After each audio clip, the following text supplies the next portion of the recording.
Hello friends, hi, வணக்கம். Welcome back to our channel. எல்லோரும் எப்படி இருக்கீங்க? நல்லா இருக்கீங்களா?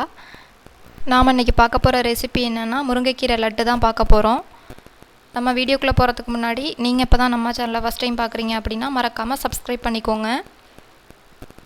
நம்ம முருங்கைக்கீரையை வச்சு குழம்பு, பொரியல், கூட்டு ரெசிபி தான் செஞ்சுருப்போம். கண்டிப்பாக ஒரு சில பேருக்கு முருங்கைக்கீரை பிடிக்காது. முருங்கைக்கீரை பிடிக்கல அப்படின்னு சொல்கிறவங்களுக்கு இந்த மாதிரி ஒரு வாட்டி ட்ரை பண்ணி பாருங்கள். அதுக்கு முருங்கைக்கீரையை நம்ம நல்லா சுத்தம் பண்ணி நிழலில் நல்லா காய வச்சு பொடி பண்ணி எடுத்துக்கலாம்.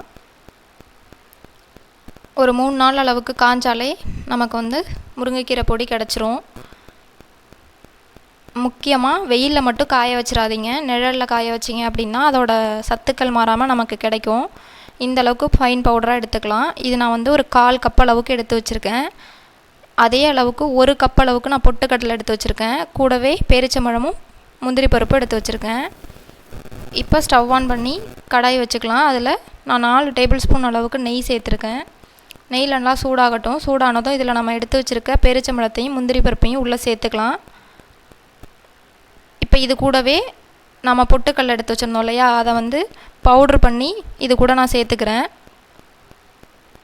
பொட்டுக்கடலை சேர்க்கும்போது நம்ம ஸ்டவ் ஆஃப் பண்ணிடலாம்.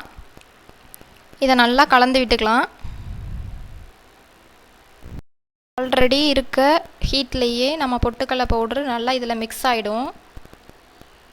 இதை நல்லா கலந்து விட்டுக்கலாம். இப்போ இந்த ஸ்டேஜில் நம்ம எடுத்து வச்சுருக்க முருங்கைக்கீரை பவுடரை இது கூட சேர்த்துக்கலாம். அளவு பார்த்துட்டிங்க அப்படின்னா 1/4 கப் அளவுக்கு முருங்கைக்கீரை பவுடர்னால் அதில் 1 கப் அளவுக்கு பொட்டுக்கடலை மாவு பவுடர் எடுத்துருக்கேன். இதே அளவில் செஞ்சிங்க அப்படின்னா டேஸ்ட்டு சூப்பராக டேஸ்ட்டுக்கு நான் ஒயிட் சுகர் எடுத்து 2 கிராம்பு 2 ஏலக்காய் சேர்த்து நல்லா ஃபைனாக பவுடர் பண்ணி எடுத்திருக்கேன். நீங்கள் நாட்டு சர்க்கரை கூட யூஸ் பண்ணிக்கலாம், உங்கள் விருப்பம்தான். இப்போ நான் உள்ளே சேர்க்குறேன்.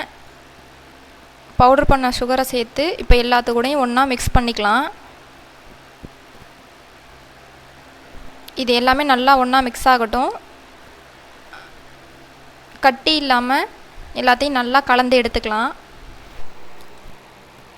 இப்போது இந்த அளவுக்கு நல்லா மிக்ஸ் ஆகி வந்ததும் நம்ம ஸ்டவ் ஆன் பண்ணி ஒரு 2 நிமிஷம் மட்டும் நல்லா வதக்கி எடுத்துக்கலாம்.